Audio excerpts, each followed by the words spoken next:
Yeah. You ain't gotta cry no more. I promise that I got you and that's on my soul. Double checking for the weakest, man, that's all I know. I remember bagging up at that corner store, but now we blowing smoke. And that's all I know. Yeah, at that PLO. What's up, guys? It's your girl Kamani here, and I'm checking in with the BUXAPLENTY squad. You already know I'm here to bring a banger. We're doing things a little different today because Mr. BUXAPLENTY himself is away. So today we're going to do a video on 11 of the most fake foods in the world. And realistically, I think all the food that we eat is fake. So we're about to see what's up with this video. All right. It takes over 40 gallons of sap to make just one jug of real maple syrup. That's why one of these bottles can cost $10. And grocery stores are flooded with imitation syrups that don't have any maple sap at all. In fact, tons of expensive foods we love eating might not be the real thing, including wasabi, vanilla, and truffle oil. I'm not gonna lie, like, they making sense a little bit. The main reason why this happens, it's all about money.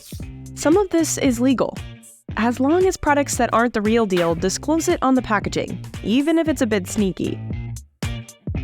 But often, it's illegal, with entire criminal rings behind these counterfeit foods. Globally, the fraudulent food industry could be worth $40 billion. That's a lot of money, but it's not, but it is. You feel me?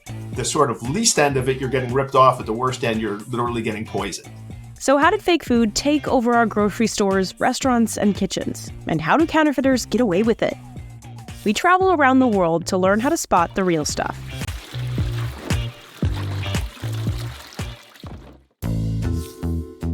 First up, truffles. I do not like truffles at all. I don't know if you ever had them, but I don't. Hate to break it to you, but your $15 truffle fries don't have any truffle on them. What is called truffle oil is entirely made in a laboratory, has nothing to do with mushrooms. Real truffles are pricey and rare, and they need specific conditions to grow, usually in places like Italy and France, or here. As y'all know, you either live in Jersey, New York, Philly, or something around that part. And if something tastes real good and it's natural, 9 times out of 10 is not real. In the UK. Truffles are always found with trees, and they have to be the right type of trees. Under the ground, the truffle is just the fruiting body, so an equivalent of an apple. We used to train pigs to find the fungi, but now mostly dogs do the sniffing. Good boy, thank you, good boy, come. So he's told us it's there, it's still in the ground, so... That dog's smart. Do I want to take it out of the ground or not? It all depends on if it's ripe. If it's unripe, there's no point in having it. So the nose comes into play and we actually sniff the ground for it. Yeah, that's a nice one. Yeah, that's probably about 70, 80 grams. Once the truffle is out of the ground, the clock is ticking. It's just sort of slowly going to degrade over time. That look like turds. People have learned how to farm truffles successfully. About 80% of the black truffles we consume are now cultivated, but it can still take as long as 6 years to grow them, and most attempts to farm the most expensive white truffles have failed, which is why they're so pricey and often counterfeited. Since truffles are hunted in the wild and delivered in labelless bags, it's easy for fraudsters to swap them out for cheaper ones without getting caught. But truffle oil might be the trickiest. It's usually just olive or sunflower oil with a touch of a synthetic compound derived from petroleum called 2,4-dithiapentane. It contains the... I'm trying to see if I can pronounce that. Y'all ready? Dithiapentane. Yeah, ate it up. Same aromatic component of foot odor. Huh? That's nasty. That's why you get that earthy taste and can sometimes smell gas. Anything with a truffle flavor added to it is really problematic. Wait, I just peeped the whole time. I thought by truffles we was talking about like chips or something. but I realized I probably was thinking about Ruffles. So this is basically a component that makes up like something that you can put on something like oil. What? Bro, what are you talking about, man? Maple syrup is another tricky case. One food fraud lawyer we spoke to estimated Not gonna lie, like if you've ever had off-brand syrup and you could tell like it tastes odd, like it tastes nasty. You could just tell it's not real syrup. as much as half of what's labeled 100% maple syrup might be fake. Real maple syrup is tapped from trees.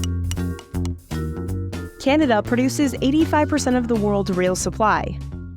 Everybody who watched Riverdale know about the maple syrup, you feel me? If you know, you know. If you know what I'm talking about, put it in the comments below. But the US set production records in 2022, thanks to brands like Sapjack out of Vermont. The company steam heats its sap. Then machines filter and bottle the syrup, usually within 6 hours. It takes about 6 hours, gotta be fake. 44 gallons of sap to make just 1 gallon of real maple syrup, which is why real maple syrup can cost about 6 times more than pancake syrup. The imitation kind is often a mix of corn syrup, high fructose corn syrup, caramel color, and added flavorings.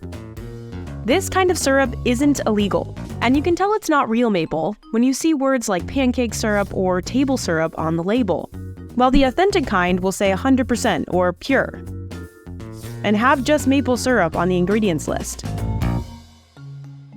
But there's a more nefarious kind of syrup fraud. The FDA says companies have previously bottled No, the syrup that I was just talking about isn't fake. It's real. 6 hours is actually a good time to make some syrup.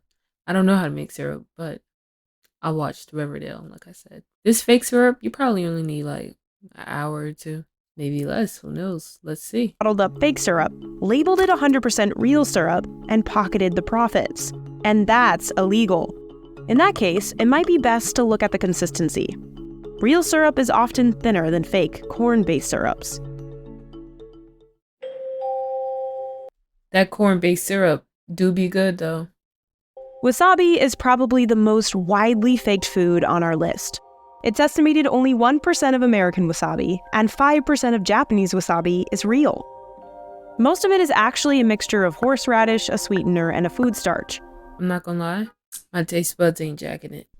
Oh man, it feel good to be back. I ain't gonna lie, y'all, sometimes I be busy and sometimes I be helping her whatever she gotta do. But she told me she did a little video for me because I haven't been posting on YouTube, so she a real one for that, no cap. Y'all let me know in the comments how y'all feel about her little reaction. I feel like the video was a little boring, so it was kind of hard to interact with that, but she said it was kind of a little educational, so I'm gonna just give it to y'all, and I'm gonna just give it to y'all like that. But I got some bangers that's gonna be coming to y'all. I got a couple of videos lined up. I'm really about to get on grind mode, you feel me? I'm about to hoodie up. It's about to be grind mode. But I hope y'all like this video. Make sure you like, comment, subscribe, turn that post notification bell on to never miss a video. Y'all let me know how this video was, because I really, like I said, I really didn't get to watch it. I feel like it was kind of a little boring, but I ain't really get to watch it, and I don't think I'm going to watch it anyway. I had to cut the video short, because that dream was an hour long, but y'all be safe out there, and the video's over.